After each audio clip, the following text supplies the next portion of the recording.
Good evening, everyone. This is Pillar to Post. I am your host, Pete Wall, and tonight was SmackDown Live. It is May 2nd, 2017, and my review is kind of up and down with this show.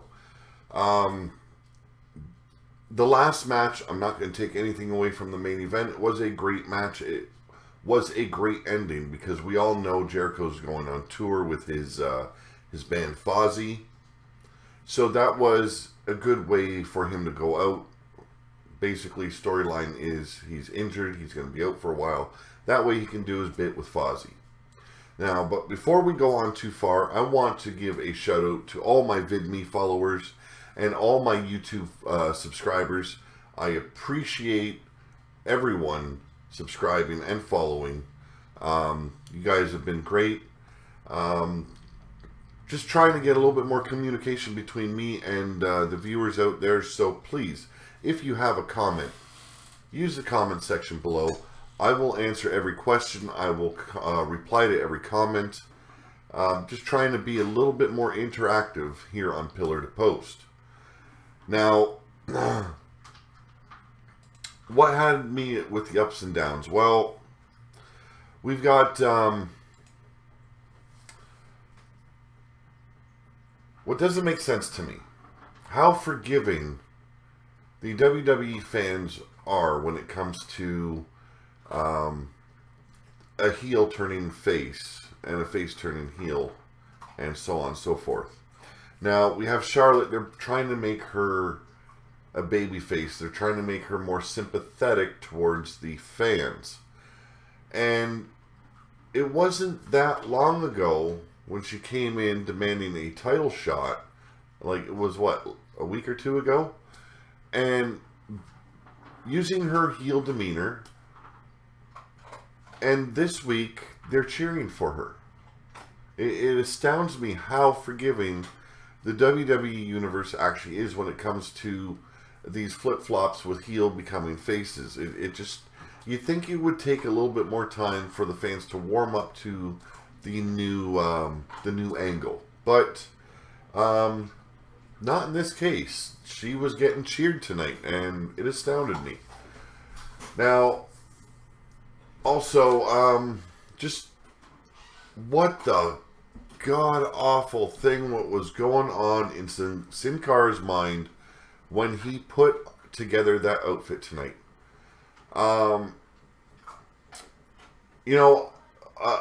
An old gimmick popped into my mind when I seen that, and I thought Giant Gonzalez. And if you don't remember who Giant Gonzalez was, he was this towering giant. He stood like, geez, it looked like almost a half a foot or not more over Undertaker back in the day. And it was a green or teal top with some logos and designs painted on it. But then it looked like they airbrushed shading on there where muscles were supposed to be. And it's like, wow, that is just wrong and ugly. Just terrible looking. And another thing that kind of caught me off guard is I thought they were trying to build Aiden English up as a singles performer, and they have him crying tonight. Yes, crying. I did not understand that. How does that build a character up? How does that make him look strong or tough? They made him look like a bitch tonight. Seriously, a bitch. But those were my major issues, besides some very short and quick matches. This really did not deliver as a show in a whole, in the sense of a whole show. The main event was great.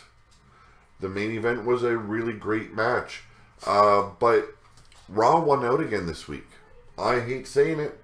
I do like seeing it, though. I like that Raw's getting back on track. But I hate seeing that SmackDown is kind of plummeting.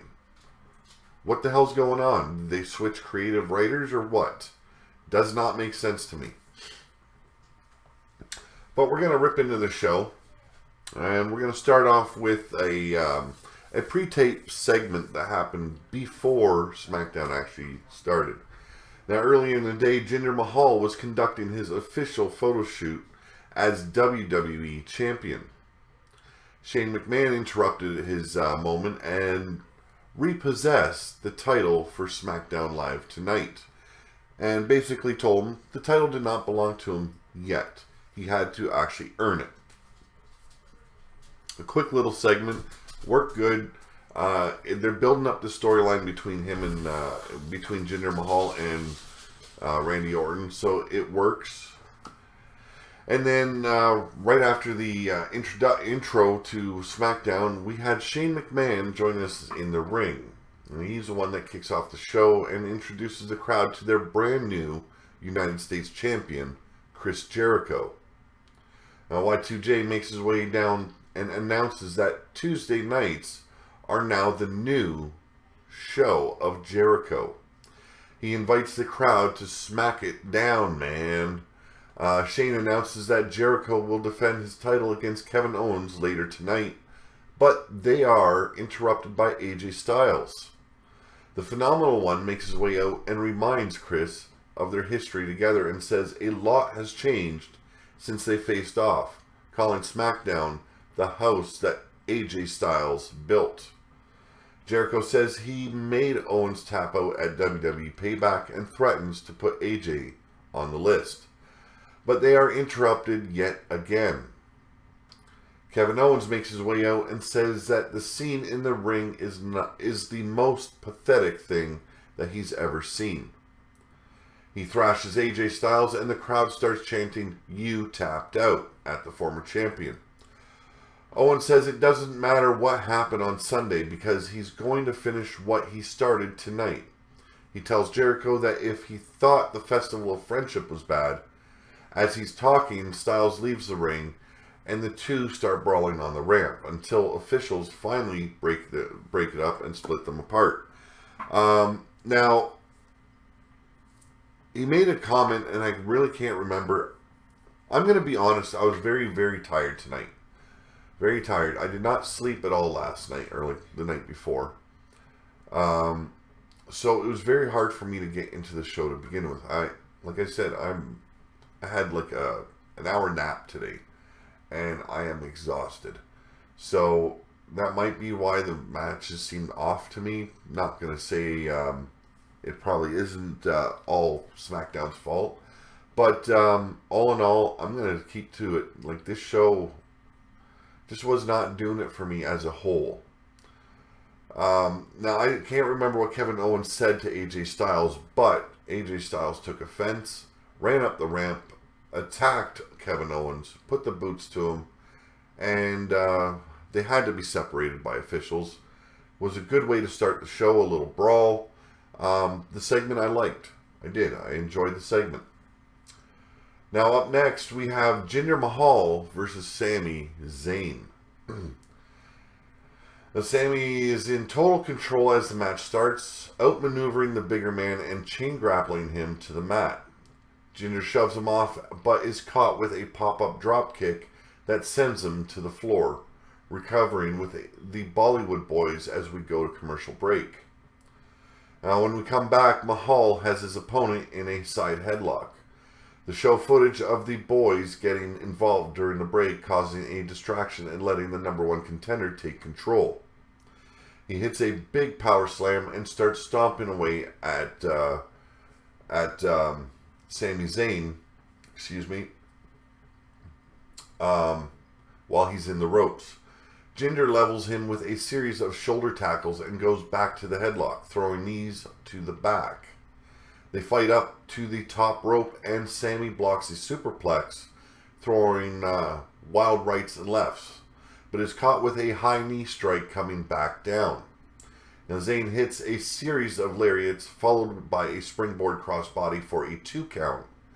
They trade pinning combinations for close near falls, and Sami hits a wicked tornado DDT to set up for the haluva kick. Sunil Singh pulls Jinder out of the ring to save the match, and while the referee deals with him, Samir distracts Sami Zayn. Mahal attacks him from behind and hits the Cobra Clutch Slam, for the pinfall. Your winner is Jinder Mahal.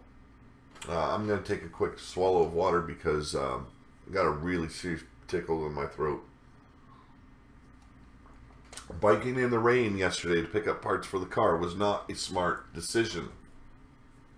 Now, overall, the match wasn't too bad. I thought it was a bit quick.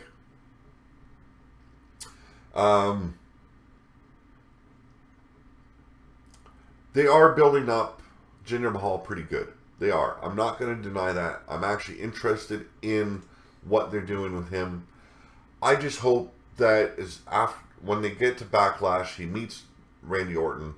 And now they don't exactly have a clear plan yet if they are going to allow Jinder Mahal to become the next champion, or if it's just going to be, one and done and it's over.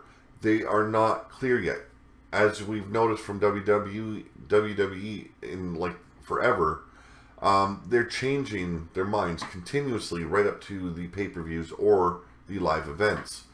And it's sad because shows used to run a lot smoother when they had a set-out plan, when they had bookers.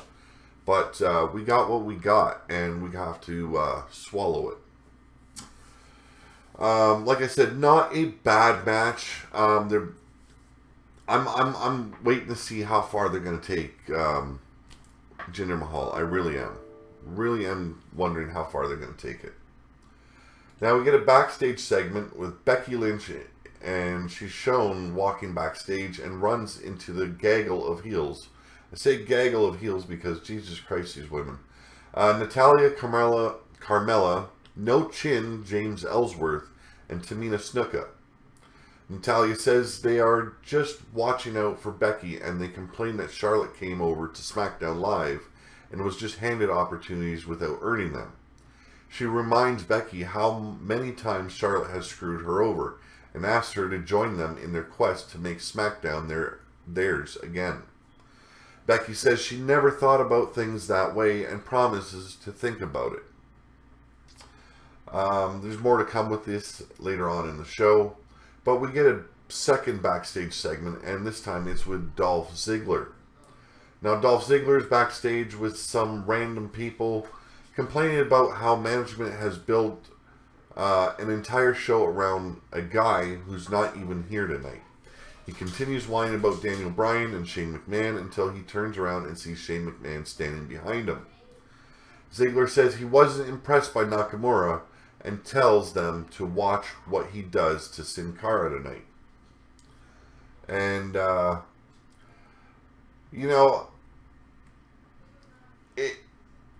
I'd like to see Dolph Ziggler in a little bit more of a prominent light.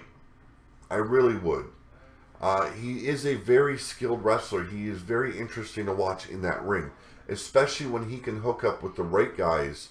Him and AJ Styles can throw down like nobody's business, and they make it look so easy and so good. And I hate seeing him in that mid-card position where he's not really achieving anything. No matter what he does, he's putting people over, but not really getting over himself as a heel or as a babyface. And it really kind of chaps my ass. It really does, because that's talent that could be used in the main event level. Just me, I don't like his gimmick. I really don't. But I enjoy watching what he does inside the ring. Now up next, Ty Dillinger versus Aiden English. This is a very short match. Now English was in the ring singing, giving himself nicknames like Picasso of Pain and the Maestro of Mayhem, and throws a fit when he's interrupted. Ty Dillinger drops him with a flying forearm and a series of clotheslines, then puts the boots to him in the corner as the crowd chants 10 with each strike. He hits the tiebreaker, and this one's over in about a minute. Like I said, very short. Your winner is Ty Dillinger. I don't appreciate short matches, especially when they are that fucking quick. Really, where was the entertainment value in that? Yes, it puts over Ty Dillinger, but it makes Aiden English look like a weak cunt. Excuse my language. And then later on, they have him balling like a bitch. Really? How does this build up either guy? Because in the end, they're going to bill it as, well, Ty Dillinger, you know, he does quick matches, so let's outlast him in the match, and he'll fall easy. And now you got Crybaby Aiden English, who's going to be tormented about it. Really, give me a break. It sucked. Really sucked. Now we get another backstage segment, and this is a trend tonight. A lot of backstage segments. Chris Jericho is walking backstage and runs into Aiden English, who is upset after his loss. He stops him and asks him if he's crying, and then says there's no crying on his show, on SmackDown Live. Jericho tells him to stop crying and then puts him on the list. He then puts Renee, or as he called her, Ronnie Young, on the list. You know, if you've watched my podcast, you know I'm no fan of the Chris Jericho gimmick right now, the whole list thing. There's people, tons of people that love the gimmick. My daughter loves the gimmick. She giggles every time he calls someone a stupid idiot or adds them to the list. And I just call bullshit on it because it bores me. It didn't take no thought into creating that gimmick. It really didn't. And yet it is so over because it is so simple. Just really don't understand it. Now, we're still in the back. We're still having a backstage segment. Yes, this is the third one in a row. Charlotte is being interviewed about her tag team match tonight, partnering with WWE SmackDown's Women's Champion, Naomi. She is then attacked by Tamina Snuka, Natalya, and Carmella, who leave her laying on the floor. So, I do like it that they're building up the other women on SmackDown. I really do. Tamina Snuka, we haven't seen it in an age. And I'm waiting to see her back in the ring and actually wrestle. You know, you look back at her father's career, and if you remember back when she made her debut, the top rope splash, tribute to her father.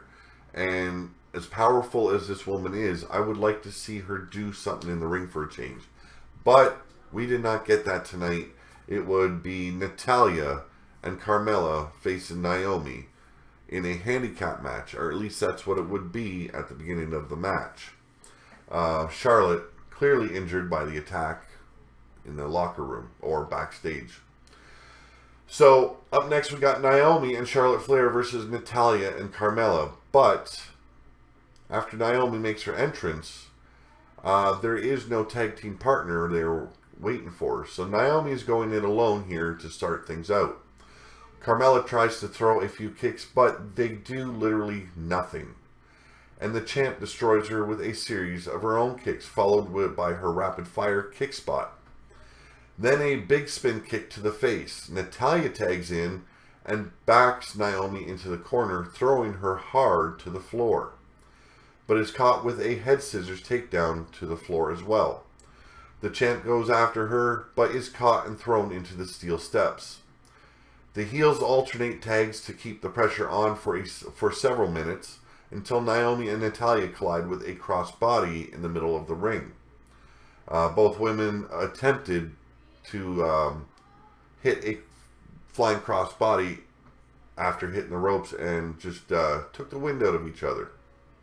Now Charlotte's music hits at this moment as both women are down, and Flair slowly limps her way down to the ring. Naomi makes a hot tag and Charlotte clears the apron, taking down Natty with chops and a neckbreaker, followed by a big boot. Carmella rushes the ring, but is easily dispatched with a chop. She starts slamming Natty into the corner head first, but the numbers game catches up and the heels take control as we cut to a commercial break. When we come back from the break, the rest of the welcoming committee, as the three women are being called, along with No Chin, are suddenly ringside. Carmella missed a Bronco Buster. She seriously hasn't hit a single offensive move with success this entire match. And the champ gets the hot tag. A rear view lays out Carmella, but Natalya distracts the official. Naomi lays her out with a kick then lays out James Ellsworth, but Carmella rolls her up for the upset win. Your winners are Natalya and Carmella. Now, this didn't end here.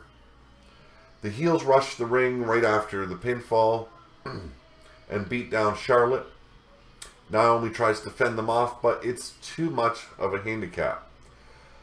Surprisingly, Becky Lynch's music hits and she runs, I'm not going to say runs, she walks down very slowly to the ring and looks down at the champion, looks down at Charlotte, and then looks at each of the welcoming committee and ends up shaking the hands of Tamina Snuka, Carmella, and Natalya. And she looks at James Ellsworth and says, well, let's go for a hug. She then throws James Ellsworth into the group and takes down Natalya. She's first up on the rest and clears the ring, but runs into a super kick from Tamina. The heels beat her down quickly while keeping Charlotte and Naomi on the floor, then pose together in the ring. So they're really building up this feud, and I agree. I do agree. I like the angle that they're using. Charlotte came in, said, I demand a title shot. I've been here for a week, and that's 1 week too long that I have gone without a title shot. And she received it, which I disagreed with strongly. I still disagree. I think titles should be earned. When you're new to the show, you should start at the bottom, work your way up to the top, and finally get your title shot. So I kind of side with Natalya and Tamina and Carmella on this, and I like the angle that they're going with. I really do. So all in all, it's looking good. There's going to be quite the feud build up going towards Backlash. So should be interesting what we get from here on out. Now, Dolph Ziggler versus Sin Cara is up next. And like I said, god-awful gear on Sin Cara tonight. I don't know what the hell he was thinking. Now, Ziggler hits him with a few kicks, but the high flyer takes him down with kicks of his own and a springboard crossbody. He hits a big suicide dive to take down the show-off Dolph Ziggler. Ziggler caught him coming back into the ring with a neckbreaker for a 2 count. He tried for the Famouser, but Sin Cara rolled him up and powered him into a huge power bomb with one arm. Sin Cara might be a small guy, but he is one tough motherfucker. He gets a 2 count. He goes for the springboard moonsault, but Ziggler gets his knees up, and he hits a super kick for the win. Another very short match. Dolph Ziggler is your winner. Like I said, albeit the eyesore that was Sin Cara tonight, his outfit was just, oh my god, so off-putting. It was a major distraction, and even though that this match was very short, they did have some good high spots in it. Both men showed off their strengths, and we got to see how much power Sin Cara actually has. He literally just deadlifted Ziggler off the mat with one arm and powerbombed him. Beautiful spot. Just his lion salt, like moonsault, was for naught. Ziggler got his knees up, and he suffered a little sweet chin music. But like I said, very short. I did not like it because of that. Up next is the main event of the night, the United States Championship match between Chris Jericho, who is your United States Champion, the self-proclaimed new face of America, Kevin Owens. Now, Jericho takes down the challenger and they brawl to the outside, with the champ slamming Owens' injured finger into the ring steps over and over again. He tries to smash it in between the steps and the ring again, but Kevin bails and lays him out. Owens chokes him with his boot in the corner until the ref makes him back off, and Jericho comes off the ropes with a huge clothesline and pounds away at him on the mat. He tries for a corner splash, but comes up empty and rolls to the floor. Owens quickly follows him and hits a running cannonball into the barricade. Now, after a commercial break, Owens dodges a lion salt, but comes up empty on a cannonball for his second attempt in the corner. Jericho hits the lion salt on a second attempt for a 2 count. He tries for the walls, but the challenger spins out of it. He goes for it again, and this time locks it in, but Owens pulls himself to the bottom rope to lock it in. The referee breaks the count, and Jericho goes for his triangle springboard dropkick, but is hung over the top rope instead. Nice little hot shot from Kevin Owens. Now Owens attempts the pop-up powerbomb, but Y2J rolls through and again applies the walls in the center of the ring. He claws his way to the ropes, but the champion pulls it back to the center. Owens fights back and eventually manages to get a hand on the ropes, and the hold is broken once again. He rolls to the floor to take a breather, but Jericho follows, not allowing the challenger any respite. Running into a stiff super kick for his trouble, though, followed by a DDT on the entrance ramp. This basically signaled the end for Jericho right there. Looked devastating. Owens slowly rolls him back into the ring and hits another super kick, but the champ kicks out at a 2.5 count. KO picks him up and starts yelling in his face, and Jericho rolls him up out of nowhere for a near fall. Owens then hits a pop-up powerbomb and gets the 1, 2, 3, and your new United States champion is Kevin Owens once again for the second time. Now, I knew right from the start that this was Jericho's final match on SmackDown because he does need to go on tour with Fozzy. So I knew he would be losing his title tonight, and I figured there would be some aftermath following the match or during the match to basically have him as injured, and he'd be out for a few months. Excuse me, I gotta get a drink. I've got bad hiccups now. And my prediction was correct. Kevin Owens, after the match, Chris Jericho is laying hurt in the ring, and a team of medics and officials come out to check on him. But Owens comes back and puts the boots to him, then hits him with another pop-up powerbomb. He refuses to stop and tries for yet another powerbomb, but Jericho just collapses. The champion eventually leaves with his new title, and a team of about a dozen, or I should say half a dozen, officials and medics come out to the ring and help Jericho walk to the back. But Owens comes back out of nowhere and attacks Chris Jericho once again. He grabs a steel chair, but stops when referees get in his way. Instead, he wraps the chair around the neck of Chris Jericho and throws him hard into the ring post. SmackDown goes off the air with Kevin Owens on the ramp and Jericho laying on the ground bleeding from the mouth. So, there you go. That is his send-off into touring with Fozzy for a few months. A nice little storied injury to, send him off with. And, just... I'm happy they did this, because there was a rumor out that was saying they might do what they're doing with Brock Lesnar right now. Let him sit out for 3 months as champion, do nothing with the title, no appearances, nothing. And I thought, well, it made the Universal title look like crap now. It's garbage. Means nothing.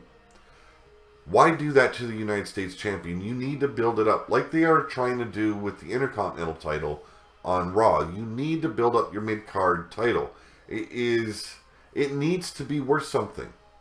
Just, letting people win it and they do nothing with it does not work anymore. It doesn't. It looks like crap, and we are sick of it as fans.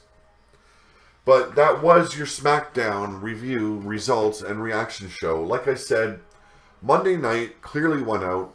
I enjoyed both main events. I enjoyed the women's match, but the rest of the show it fell flat. It was garbage. I did not like it. Way too many promos. Way too many times we had to see the same people. That time could have been spent in more matches. We could have seen an actual tag team match tonight with real tag teams.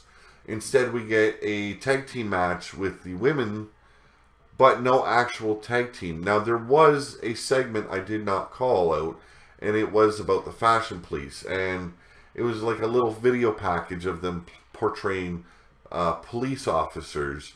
And they were basically just making fun of the Usos and building up their little title match for Backlash. It's about time they're starting to use these guys, but I would have rather have seen them in a match than in another segment. Just did not do it for me tonight. Yes, the main event was great. The women's match was pretty good, but all in all, the rest of it could have been a hell of a lot better. And yes, the Jinder Mahal versus Sami Zayn wasn't bad, but I thought too short. Like I said, that is my review, my results, and my reaction to the show tonight. I appreciate you watching. Please, if you're on YouTube, hit that subscribe button if you haven't yet. Hit the little bell so that you get your notifications. I invite my VidMe followers to also come over to YouTube, hit the subscribe button as well. Help the channel grow, because it just helps me grow as a podcaster.